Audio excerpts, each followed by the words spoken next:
Hello there, this is the voice of Stewart Pearce, and welcome to Deep Dialogues, a series of 12 remarkable conversations that I'm having with male soul stewards from all over the world, these extraordinary men who are transmitting unconditional love, empathy, and vast waves of spiritual intelligence, encouraging us, inspiring us, enthusing us into living a new level of living, and thereby creating a brave new world. So, ladies and gentlemen, if you're tuning in, it is 2029 in London, which means it's 3:30 or 3:29 is on the Eastern Seaboard and 12:29 on the Pacific coastline. We're just getting ready for kickoff. I'm sitting here with my wonderful friend Ron Damico, who I'm so proud to be introducing to you all. And for those of you who are tuning in, welcome, welcome. It's great to have you here. So forgive us. So, ladies and gentlemen, hello, Yasmin. Now, Yasmin, I think you know Ron. Yasmin, yeah. Do you remember Yasmin, Ron?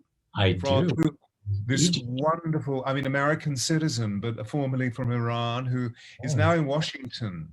Yasmin, welcome, welcome, welcome, welcome. And Sarah, a wonderful hello from Eugene.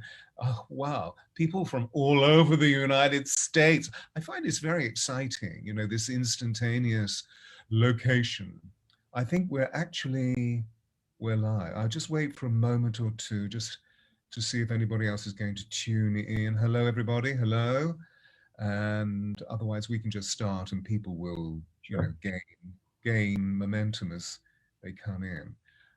We're absolutely on time today, generally speaking. It's just a little bit delayed by 2 or 3 minutes, largely as a result of the fact that Zoom as a wonderful portal is being used at this time in Europe because it's 8:30. Hi, Melinda from New York. Wonderful. We love to have a little bit of New York energy. Zoom is being used so extensively by people to communicate via the cyber network, that it becomes overweighed at this time, which is interesting. So sometimes it takes, hello there from Colombia, Lenis Maria, wonderful to see you. I think people are coming in, so I think we should start. Okay. And what I can easily do as people arrive is just to mention who you are a little bit more formally as we go through, you know, rather like a commercial break or something. So for those of you who are here, welcome, welcome, welcome, welcome. And of course, a very, very special welcome on your behalf to the wonderful Ron Damico, whom I'm just going to give you a little bit of idea about because I have his bio in front of me. Ron and I have known each other for the last 7 years, and Ron's based in Connecticut at the moment in the US, and he's been there for some time, and with a very, very meaningful and multi-dimensional healing center. So Ron is a transformational catalyst, and that is not said lightly. He works as an intuitive healer and a spiritual architect of a new form of human consciousness. This means that Ron is a master mentor and way shower that has guided people through personal and collective healing for way over 20 years. Sincere and compassionate, Ron uses a technique that is highly unique, a form of energy healing aligned with all of his skills as a medical intuitive, which awakens spirit within his clients to bring about profound changes, particularly in relation to reconnecting with source energy. Working with Ron in any capacity means that you will release long-held physical and metaphysical healing holding points, allowing you to once again live a fully integrated balance, a life full of pronounced well-being, joy, and abundant celebration. And I'll be mentioning Ron's contact details later so that you can all tune in for a session. So welcome, welcome, welcome, all you wonderful people. So Ron, it's just an absolute joy to have you here sitting in front of me, but in this slightly more formal context. And other than workshop, this is the first time that we've done this online, isn't it? Yes, it is. It is. And I'm so looking forward to doing this with you. Oh, bless you, bless you. I mean, I suddenly feel a prophecy coming on. I think this is the first of many. I totally agree. I Yes. have been sitting with this for a good many days as of late. We've titled the entry point for this unique Mhm. conversation, this deep dialogue, The Yes. Becoming, which is a very alluring title. Mhm. The Becoming, question mark? What do you feel the becoming is? It's very interesting. I love playing with these things because everything is a play on words for me, but it's the point of origin of where we're coming from that matters the most. The becoming, in the way that I work with it and look at it, is it's our ability to take the essence of our spirit self and bring it into and through fully through the physiology to animate the physiology, creating a combined or a unified will within. Most of humanity lives with a split will. We have what we call the egoic self or the pain body, some people call it, and then we have the spirit will. That wedge has been catamount to catastrophe over the years, over the centuries. And we're at a point where we can no longer live with that kind of a schism. And the becoming is when an individual begins to recognize there is more to them than just the physical world that they define themselves through. This is a process of opening yourself up and moving into the direction of, with consistency and great depth of will and love and passion and compassion for self, to awaken to the very fabric of who you are and live that in every breath as every breath. And as we move into that, the becoming is when we literally begin to live the essence of heaven on earth. You know, we talk about the speed of thought. It's the speed at which thought is created. It's even faster than that. It's the speed of creation. It's the instantaneous state of being that recognizes the cosmic nature of what we are, that unified self, that unity consciousness, as I heard you speaking of with Emmanuel, I believe, you know, and it's the becoming is that process of going from where we are to what we are going to become, what we can become, and how we choose to live in every single moment as we open up that life cycle. Beautiful, beautiful, beautiful, beautiful. And so the becoming is really, in addition to what you've just said very beautifully, my lens gives me the possibility of seeing it as being a unique point of trajectory and a unique point of evolution that we are given and that we are craving or yearning for at this time. We are given by the finalization of cosmic cycle and the beginning of a new cosmic cycle. So we know that this is a very unique window of opportunity in the life of the galaxy, in the life of the multiverse. And so we Homo sapien are gaining the intelligence, sapien meaning intelligence, to fully embody the uniqueness of what it is to be a spiritual being having human experience, that equation that we so often hear about. So that we're moving on to a level of embodied wisdom, Yes. which takes us into the official capacity of Homo noeticus. So we move from Homo sapien into noeticus, intending wise knowledge. So we move just from the operational intelligence into wise knowledge, which means that we don't have to do, but so much of the vibrational frequency is received from the light to awaken cells where all of the information is anyway. As we both know, learning is a remembering. And then, if I may say, I feel that what will happen is that we'll move on to another trajectory, which is the Homo luminous, Yes. which has already precursed in many ways at this time because so many people are talking about human angels. Mhm. And, and I always say, no, no, humans are humans and angels are angels. But what we're doing is we're borrowing the characteristics of what angelic energy is, these extraordinary light beings. So yes, the becoming is extraordinary. And of course, isn't it interesting that we should create the catastrophe of COVID-19 and then the precipitating features such as economic uncertainty, the geopolitical climate being so unstable, Yep. particularly in the United States, but it's happening in this part of the world as well, in particularly on this island. For those of you who don't know, I'm in the United Kingdom at the moment. Not that I necessarily wish to, but all the doorways into the US are closed at the moment. So living in this extraordinary time, do you have any notion of when the becoming, because obviously the becoming is a stretched imperative, isn't it? It's not happening this minute. It's actually over a period of time, a period of cosmic time. But evidently, these features within our consciousness, COVID-19, which eventually will come to a point of diminishment, Right. economic uncertainty that is leading to a greater evaluation of the nature of money and the way that we actually review wealth or worth or am I good enough? And the November election. I mean, do you have any feelings about, because they're particularly hitting your nation?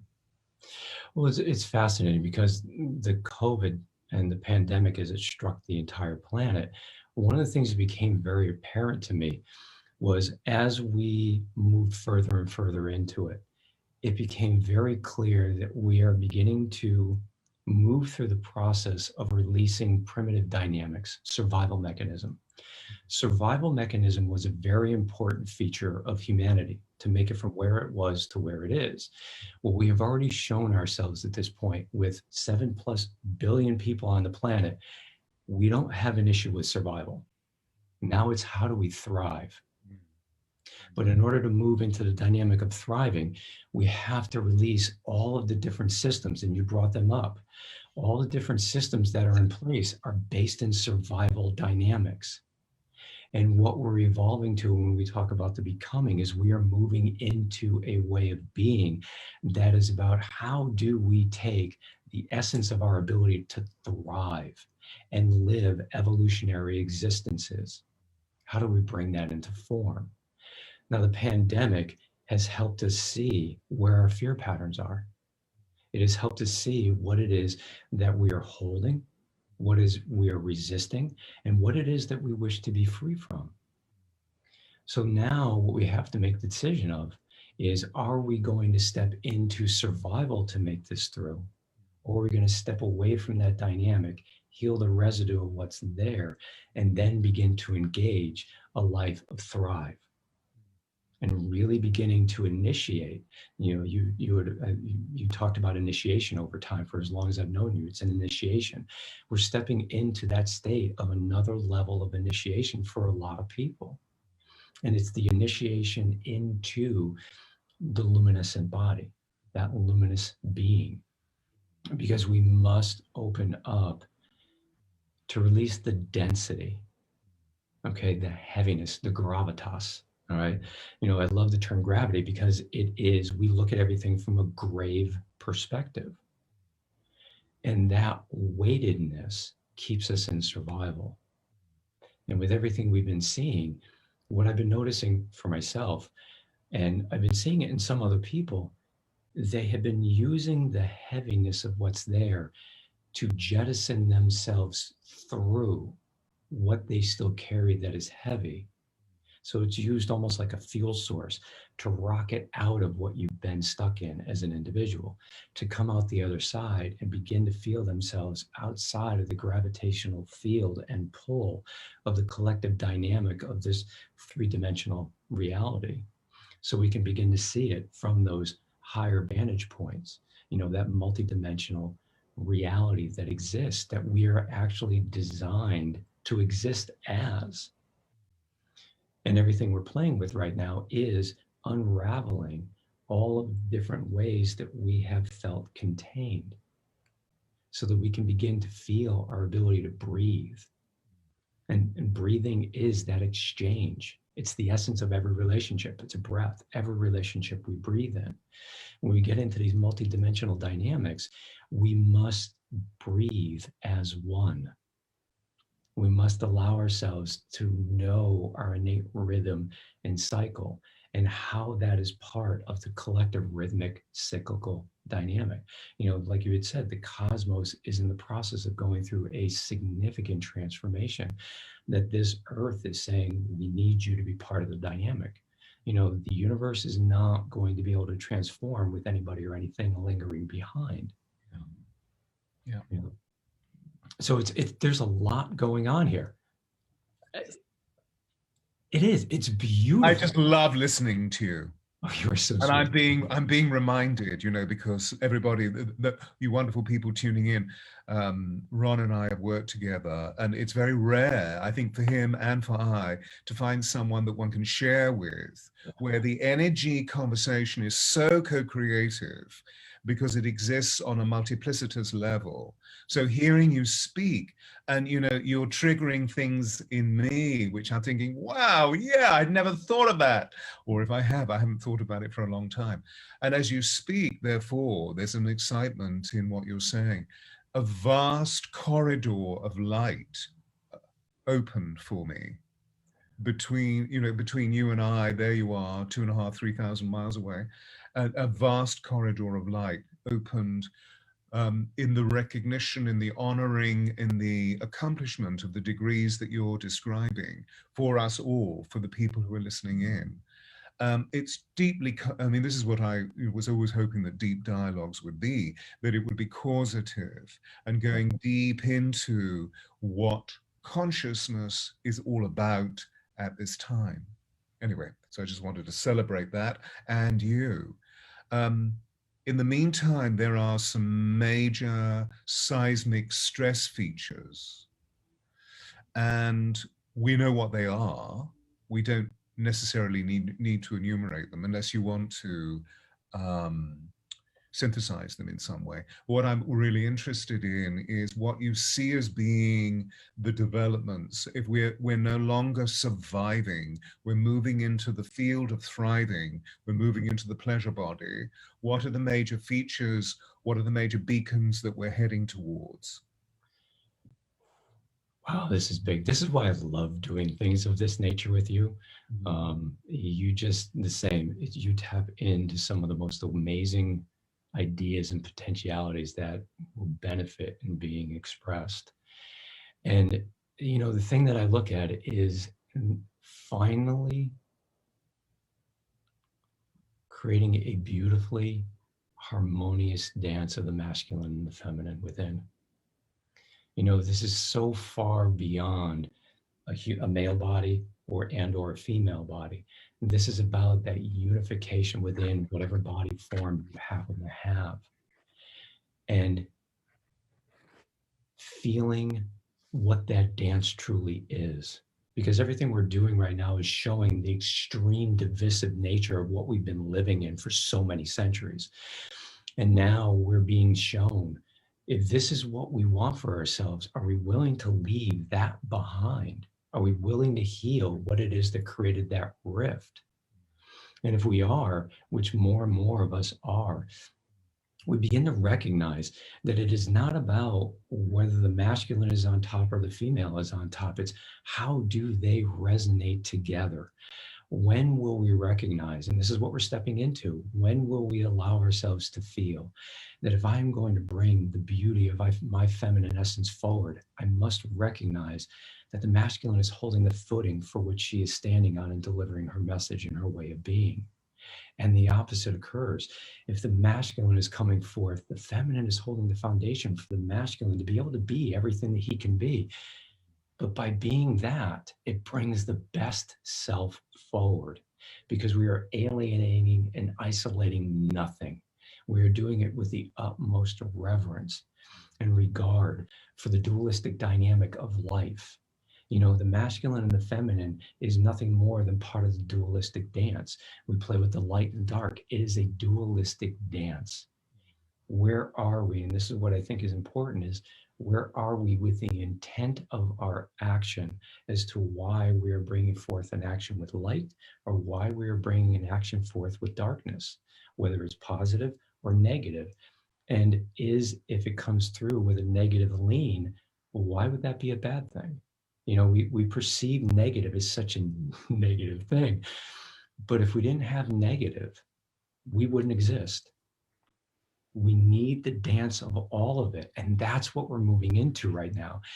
We're releasing the preference of one over to the honoring of both and how they relate with each other. And then our ability to marry the two and then bring them forth with grace and ease, and recognizing that the foundation that we must set on is peace. Because peace is, for me, it's that neutral space of all possibility and potential. And then we gain clarity with our intent, and we go into what I love calling that space of no thing. When you go into that dark space, that void we talk about so much, as you go into that space of no thing, where the potentiality for everything exists, and the intent begins to gather up what it needs as it begins to make it manifest and then birth. And then we go through the process of the experience of that creation, the birthing process, the offering it, people's response and relationship with it, the experience there. And then we go in, we pull ourselves inward, and we honor what our experience was. And then we gain clarity of who we are now. We evolve to that next state. And then we begin the process of bringing ourselves forth all over again. And all that happens faster than we can snap our fingers. But that's the process of what we need to step into.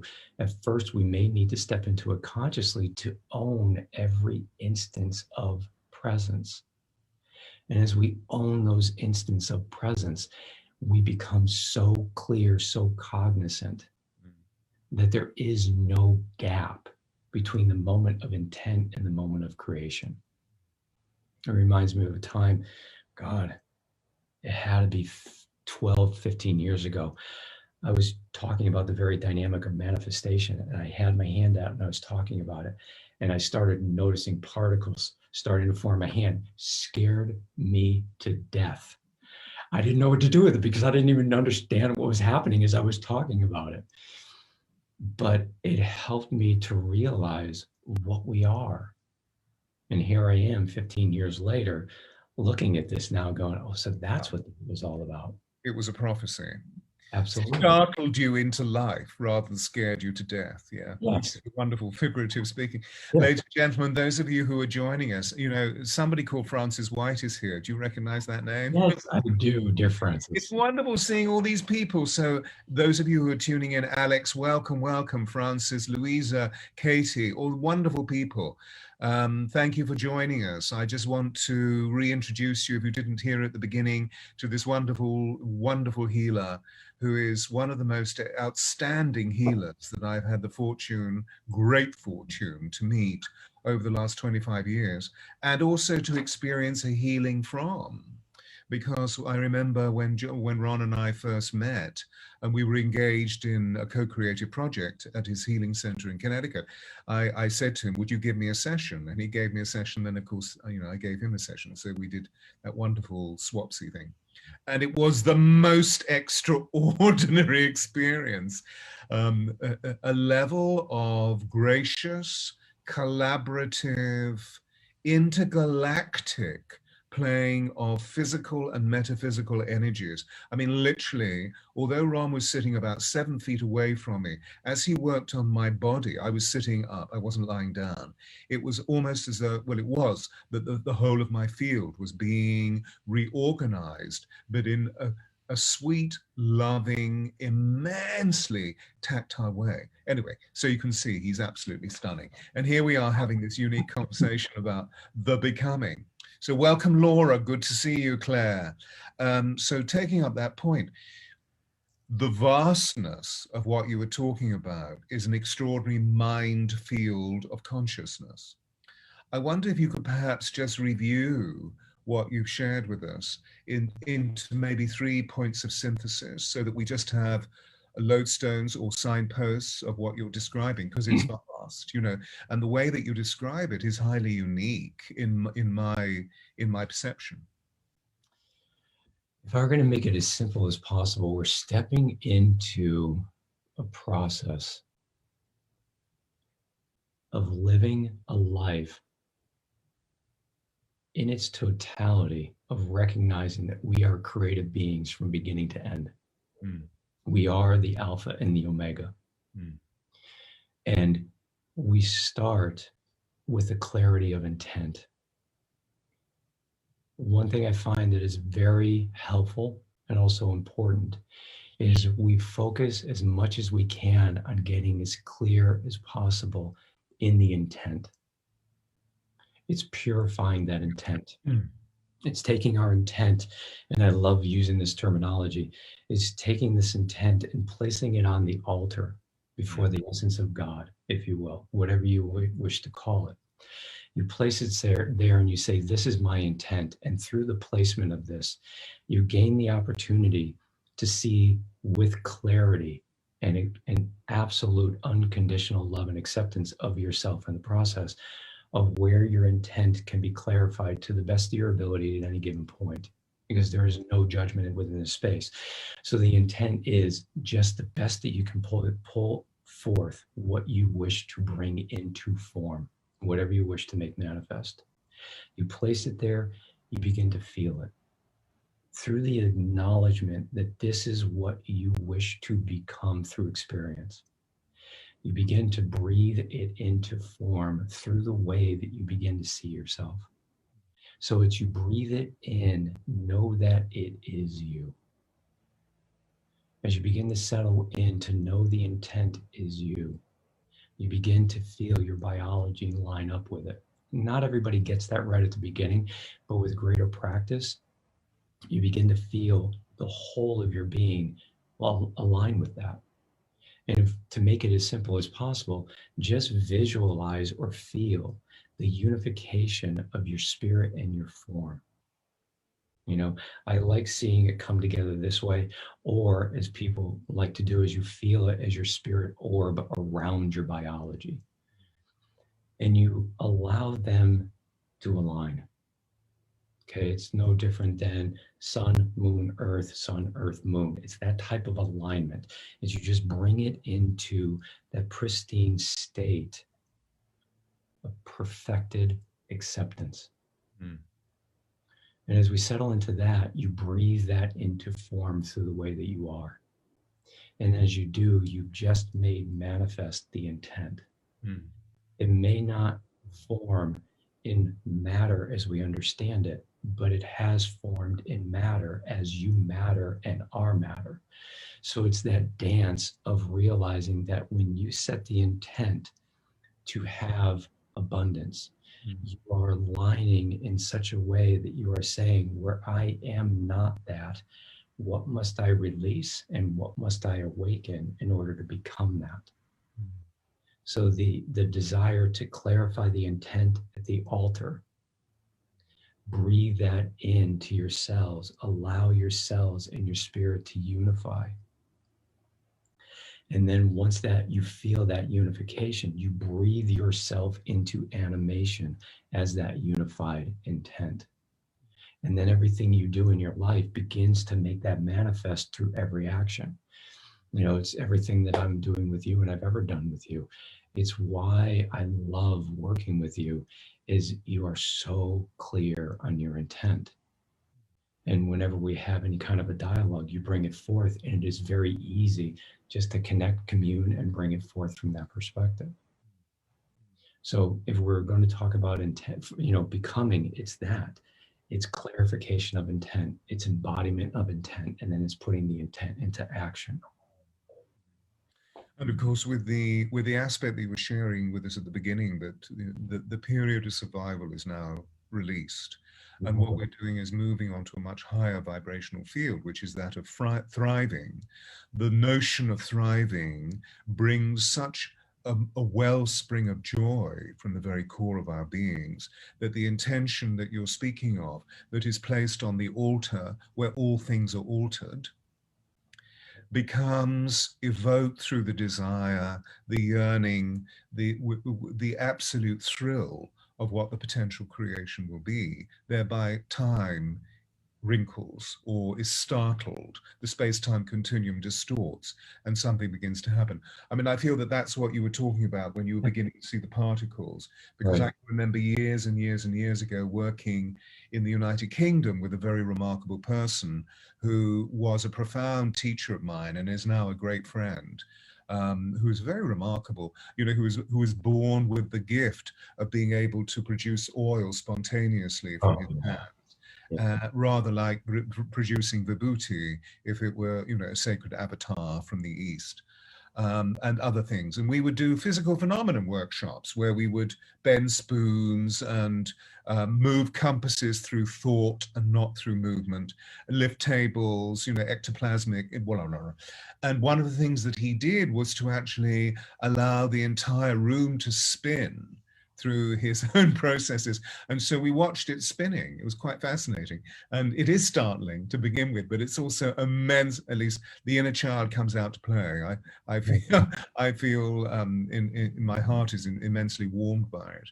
So actually what you're sharing with us is the intelligence that lies within our cells. We know that we have over 50 trillion cells in our bodies and all the subatomic particles that have actually been conditioned to exist in form of divine and mundane, the supernal spirit and also the effective survival human.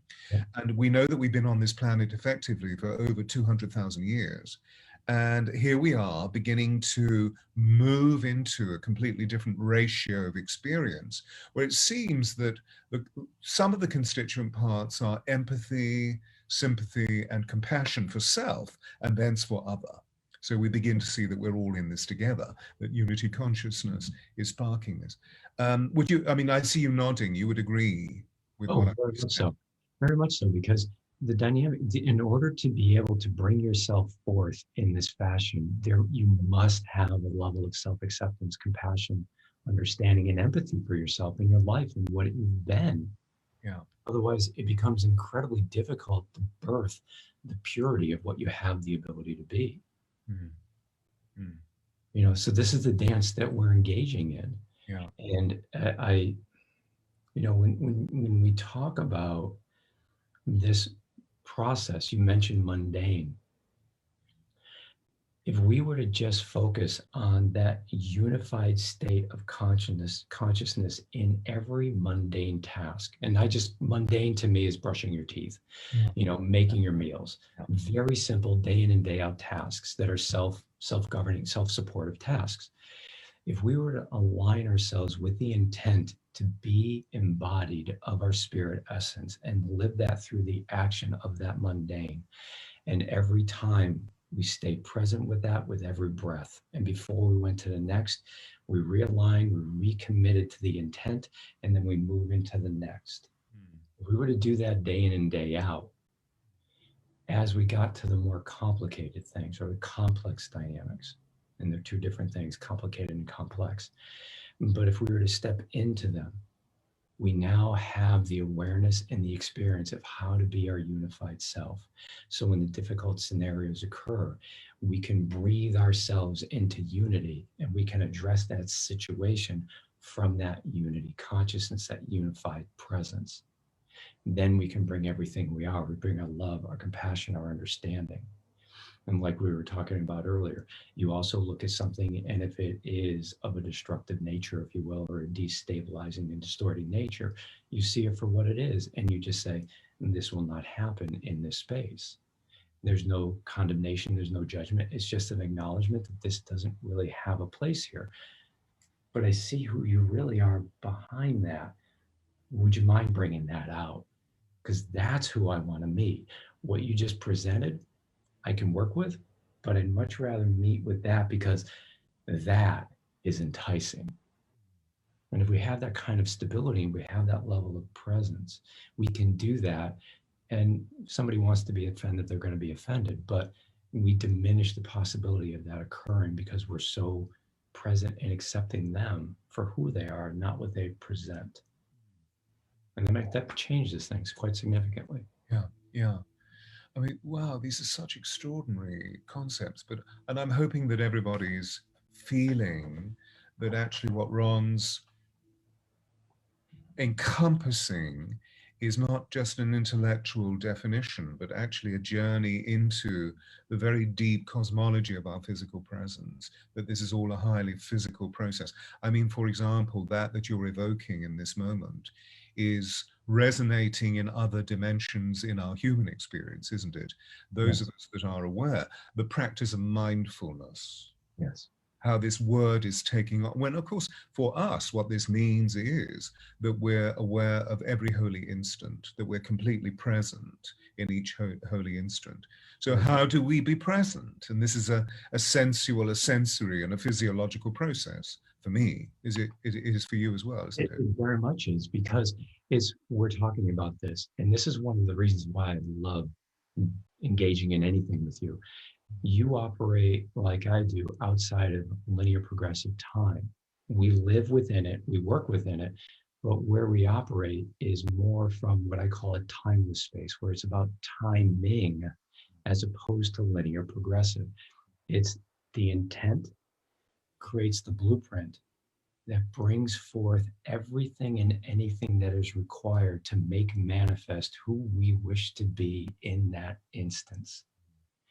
And when I talk about it, yes, I'm using an awful lot of terminology that can be deemed intellectual, which it is.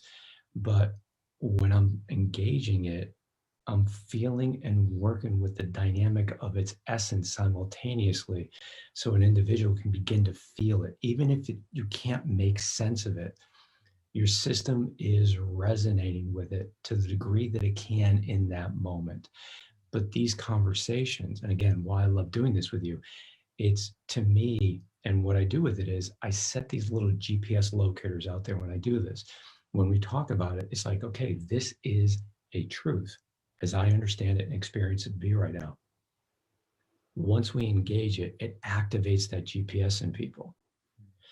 And then if they so choose that destination, they will begin to experience themselves step by step, moving in that direction to their becoming or their embodiment or their awakening to it, whatever we want to use for terminology. So everything that this is, it's when you hear this, can you feel yourself just being drawn to that part of you that wants to awaken to this, to become this? So it's not just part of you, but it's all of you. It's the entirety of your being resonates and aligns as it. And that's what this is all about. So the becoming, as you describe it, for me, coasting, surfing with what you just, all that you've just said, is for me a vital recognition of the fact that I am I I do not have a soul within me. I am within soul. Yes. And that as I am within soul with you, with all of us, you're drawing on. It's almost as though you're gathering light as a way shower, and the light becomes the notion or the construct or the concept that you're experiencing and expressing, but actually you're just simply scooping it up. I hope people can feel this. This is very much to do with the metaphoric consciousness. And this is a very significant, and thus far, in all of the immensely excellent deep dialogues that I've had, we haven't quite got to this point. You and I are primed because we've had many conversations over the years. But I wonder if this would be a useful moment to evoke a practice just for 2 or 3 minutes, 5 minutes max, where everybody can experience. Would you like to lead us through? I don't want to put you on the spot, but Oh, absolutely. if you feel Absolutely. it's, yeah. Sure. I Yeah. would love that. Thank you. I appreciate that. I think that would be really cool. I mean, lots of wonderful people tuning in. For those of you who are unfamiliar, this is the amazing Ron Damico, who's just going to take us through a process. So thank you. People coming in from Cape Town in South Africa, from Colorado. I mean, all the C's are here. Okay. So what's going to happen is that Ron will take us through a process. We'll just have a moment or two of recovery when he's thus done. And then what will happen is that he and I will mention one or two other features that we wish to discuss with you, but then we'll go into Q&A so you can actually ask questions. But be with us right now. Don't start thinking about your questions already. You probably already have them stashed away. So bless you. Thank you. Oh, thank you. All right, let's begin by taking a nice, deep, unifying breath in as we draw in the raw, pure essence of our divine nature, breathing it into our chest cavities, feeling it expand from the heart out into the lungs, into the ribs, sternum, and spine. Feeling the different tissues in the body, feeling their uniqueness. But as we breathe and we settle, we very quickly go beyond the physiology to see the beauty, the grace, and the essence of our soul, our spirit, our true nature. Every time we breathe, we're breathing in the full and pure essence of all that we are as it ignites our atomic structures, engaging our cells in the creation of them so they become a radiant, luminescent expression of the vibrance and vitality that is our true nature. As we take another deep, expansive breath in, we feel our eternal nature. We feel it through our brains, the spinal cord, all of the nerve branches, as it moves in to all the different organs, glands, different tissues, cells, as it begins to move through the meridian lines,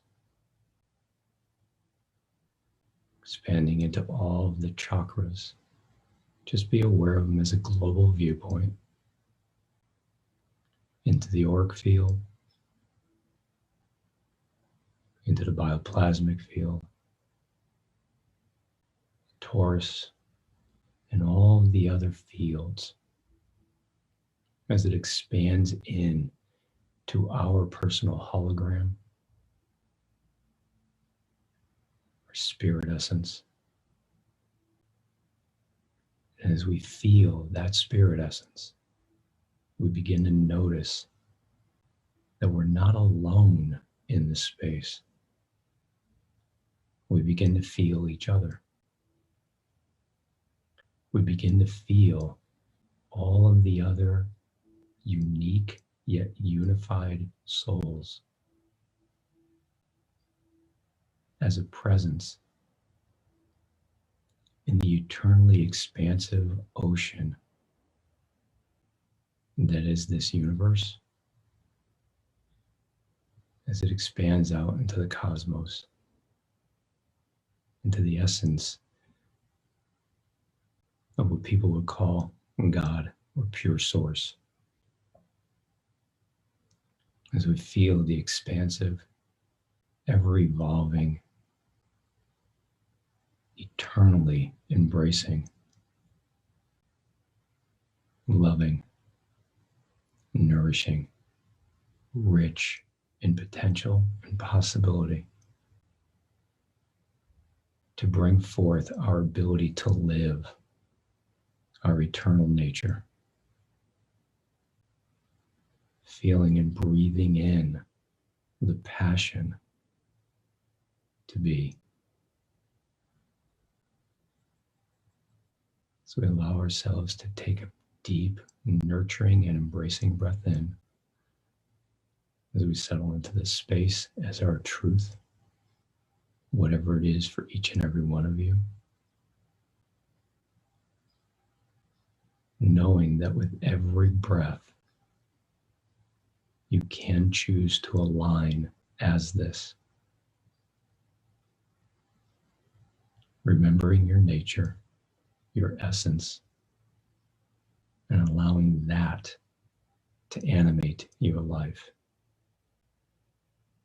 And as we do this, we live through the consciousness of thriving and co-creative elevation to an ever-evolving state of presence as humans expressing their spirit selves in a world that eventually will be of the pure nature of who we are in form.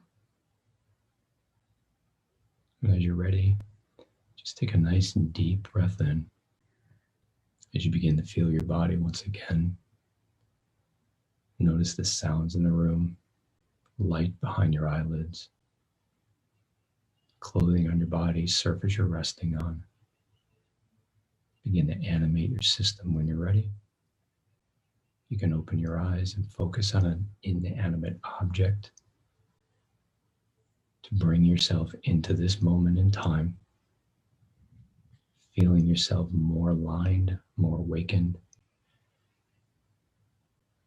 and more of your true nature.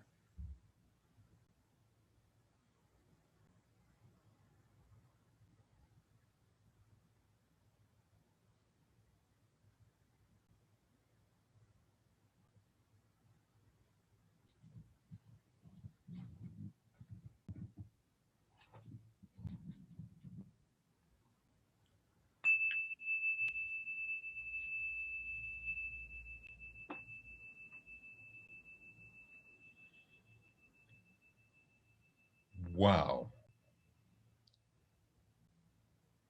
If I started to share with what I was seeing, experiencing, we'd be here for the next 5 hours more, possibly all night, as we're in nighttime here. Thank you. Thank you. That was profound. I hope you got it, everybody. How are we doing for time? Okay, good.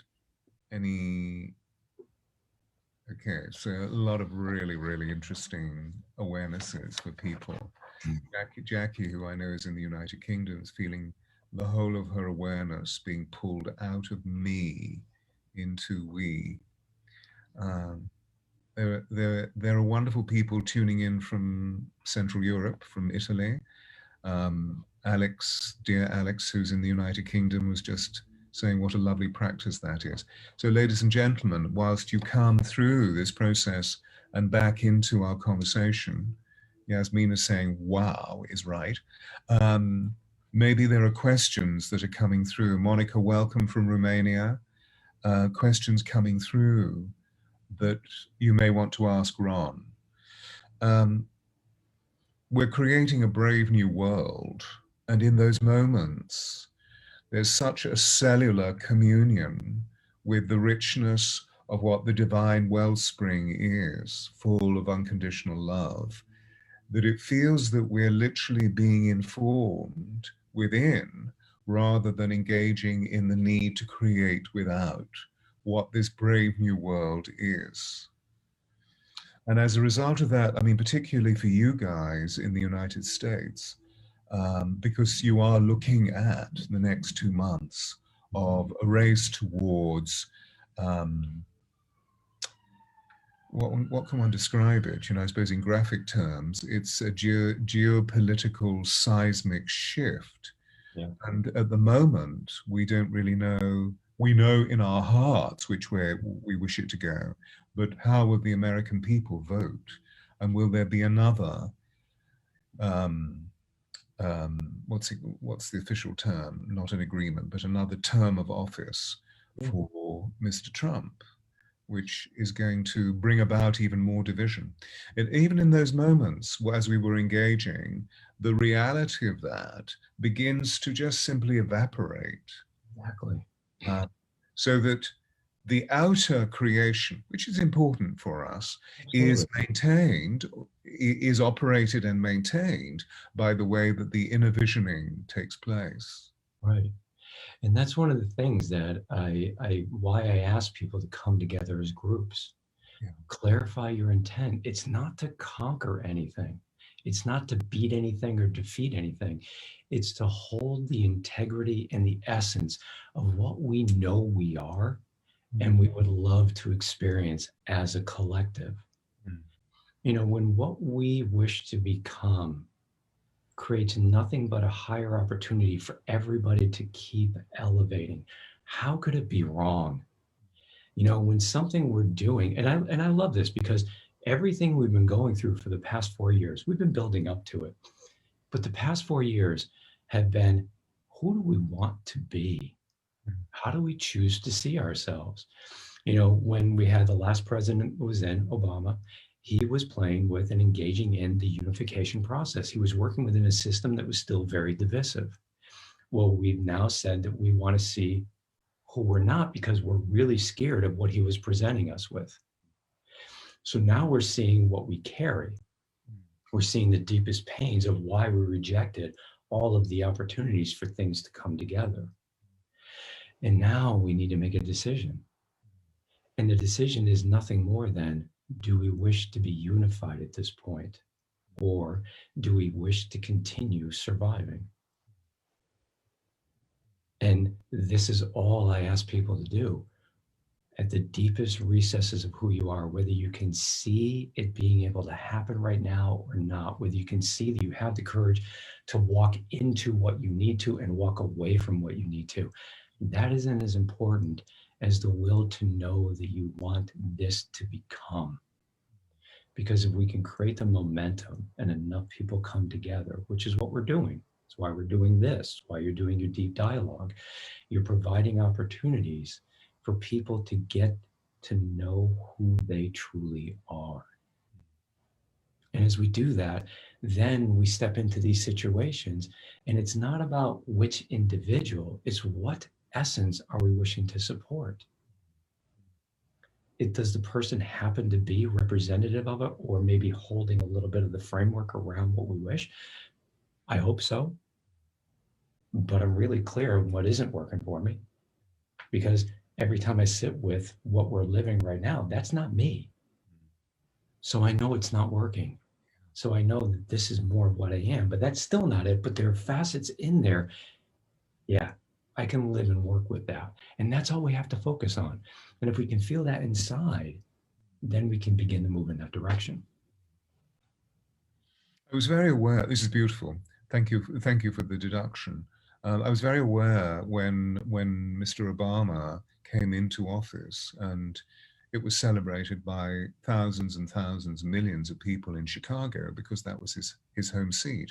Yeah. But as I watched, because I was there, and as I watched, I was actually invited by a client of mine who worked for him, who worked for Mr. Obama. So I was on the platform, probably about 25 or 30 feet away from him.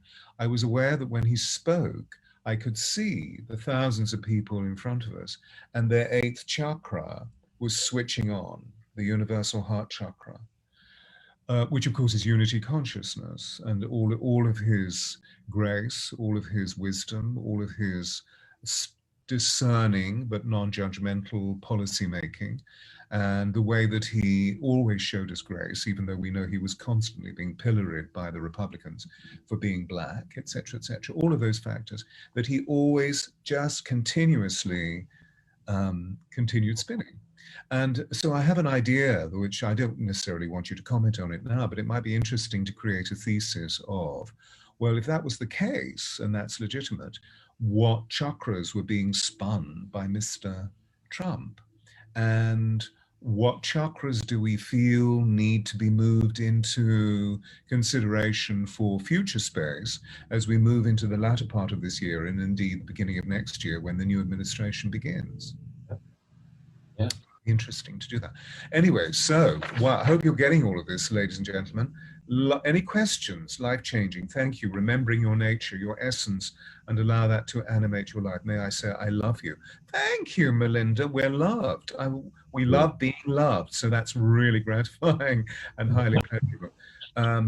Any questions? Tracy, do you have a question? Anybody coming up? Lisa, thank you.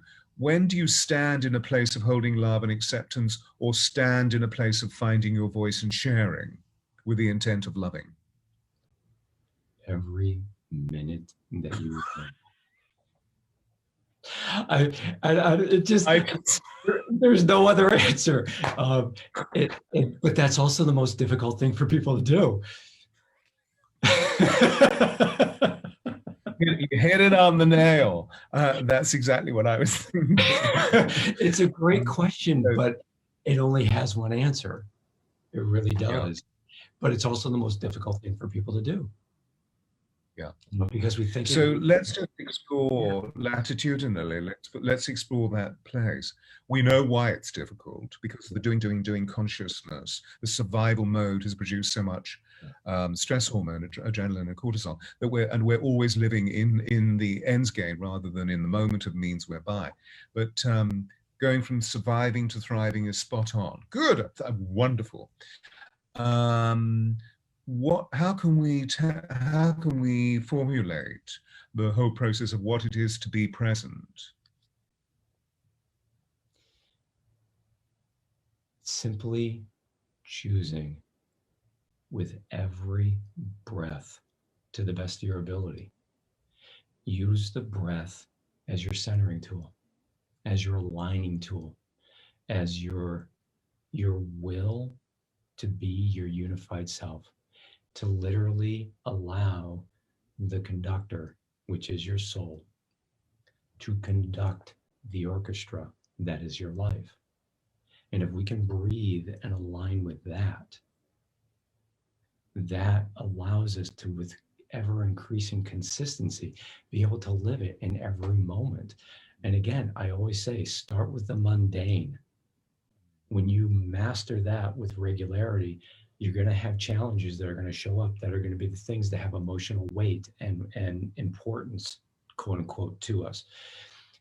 But then we're going to be able to know the truth of our aligned nature in that situation, which would create disharmony. And we'll know to breathe into it. We'll begin to feel who we are, and we'll stay with every breath, with every word, we'll stay aligned as that. So that's the simplest thing we can do. Yeah, beautiful. And so connecting with flow, because when we connect with breath, we connect with flow. And for some of us, because the ecstasy of breath, although it's something that we begin doing as soon as we gain our first independent action, and before we prepare to leave this planet, we breathe out. In between, it seems we know little about breath. So we'll leave that for now and come back to it. But if anybody wants to, I as you know, use sound, as I know Ron does as well. And I have a number of recent recordings where you can feel the flow of breath working, so that if you literally, as a sort of transaction, you use your breath in chanting the Om, you will feel the duration of the breath, and then you will feel the recovery of the breath. And once you've engaged in the ecstasy of that flow, finding yourself effortlessly going more and more and more through the out breath of the Om, you will feel yourself in a position of stillness where the whole of the cosmos speaks to you. It is that simple. A very important question comes up, of course, from a highly intelligent source, but one that is very aware of what's going on in our world, as we all are. Here we are speaking of nirvana, here we are speaking of paradise, and we know that many of our brothers and sisters are either peripheralizing that experience, trying to find it, but often in a very survival or neurotic way. And as a result of that, they're very stimulated by fear at this time. And so therefore, as you and I have discussed, intellectualize their fear by becoming engaged in the arena of conspiracy theories. How do we approach that and remain still within the trajectory, I am thriving, when havoc is happening around us? By allowing ourselves to recognize that we are far more than our physical bodies. We are our spirit having a human experience. If we can keep that awareness active, you get to a point, and this happened for me probably 15 plus years ago. Something clicked for me where I realized I have eternity to live in whatever fashion and form I choose. If you can realize and begin, when I say realize, I mean you begin to feel it vibrating as your cells or emanating from your spirit. If you begin to recognize and feel the eminent truth that you are an eternal being, and you breathe into that, that helps shift your viewpoint of everything that's going on around you. It helps you stay so well aligned that when you hear the conspiracies, you can feel the pain, the fear, the anguish, the shame, the longing that creates it. And you can nurture that wound through your presence. And as you emanate the truth in the presence of the pain, that begins to create a field of transformation that can occur if someone wishes to allow it. Whether it's conscious or unconscious isn't as important as the fact that they don't run away from you. Or they may move away because it's a little bit too much. Or maybe they just want to stay in the bubble that they live in. But either way, if we hold the essence of that truth in the presence of it, we then know how to hold our constitutional integrity. As we hold that, then we can start having conversations, but it's not to change a person's mind. It's not to bring out anything other than holding the essence of the truth in the presence of whatever they're bringing up. And you say what you say, I say what I say. Do you want to dance or not? A tango takes two with incredible passion and precision to want to work together. And if they don't have an interest in tangoing, I bless you, I wish you well, and I'm going my way. Mm. You know? Absolutely. Completely with you. I'm working with a Syrian refugee at the moment who is in his 21st year, who's a beautiful, beautiful being, who 4 years ago watched his entire family being shot in front of him. His grandparents on both mother and father side, his mother and father, and all of his siblings, there were 5, going all the way down to 9 years of age. He watched them being shot. Mm. He escaped just by hiding behind a wall that had incendiaries dropped on it, so it was only partial. But he was watching all of this happening. So he said, I was wondering if he would move into trauma zone. And what he said was that he became immensely still, where he was only aware of his breath, which then slowed down because obviously he had so much adrenaline and cortisol and dopamine pumping through him because of survival mode. But everything slowed down, and he saw their souls leaving their bodies and moved into this vast transcendental experience, and then realized in humanness that he needed to leave that scene. And a superhuman energy happened within his body where he ran from the sight. And he said, I don't know how fast I was running, but I moved like grease lightning, and saw a large truck, which was beginning to rev up. I think it was owned by the militia. And so he snuck underneath and held on, and he traveled there for 9 hours, hanging onto the base into freedom. Anyway, so I just thought I'd give an X-rated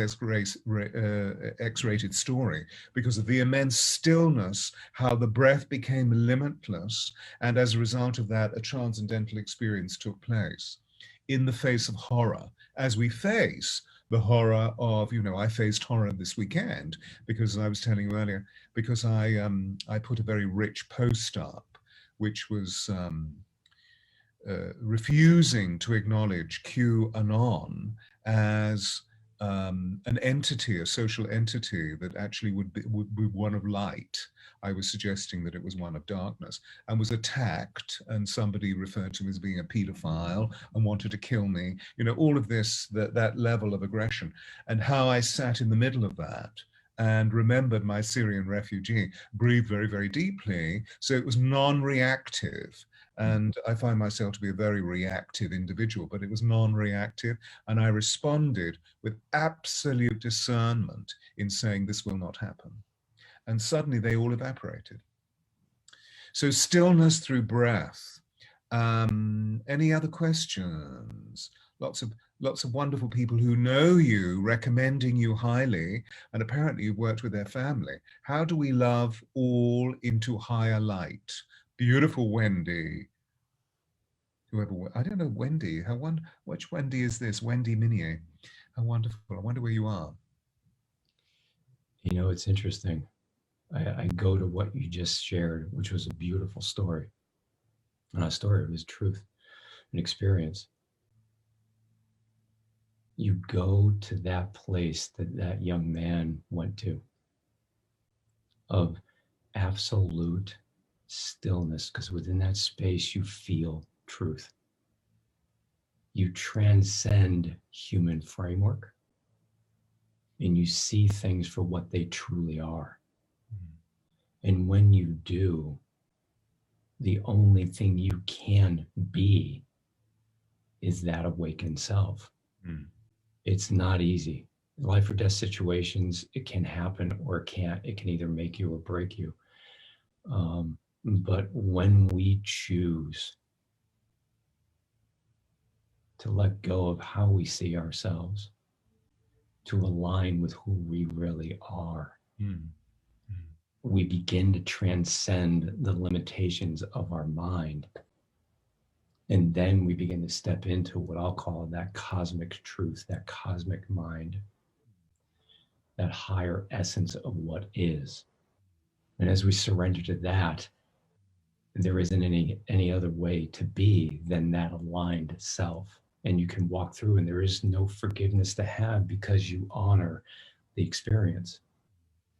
You're in a place of absolute honoring of everything that happened, realizing that what happened also contributed to what brought you into form. There is no experience that is ever wasted. It is only locked up in time. If we allow ourselves to settle into it and fully embrace the moment, like that young man did, because when you were talking about it, Stewart, I was ready to burst into tears, because he literally did not fight what was going on around him, nor did he fight what was going on within him. That's why he was able to go into that stillness. And what he held was beautiful. I mean, I'm forever changed just from that. And if we can find our inroad into that, you'll be able to maneuver anything. So we need to, the key that you've given us, which is so extraordinary. I mean, you've given us many, many keys, but right at the core of it is this true recognition of cease pure survival and move into the incandescence of our divine bodies by recognizing what it is to thrive. Yes.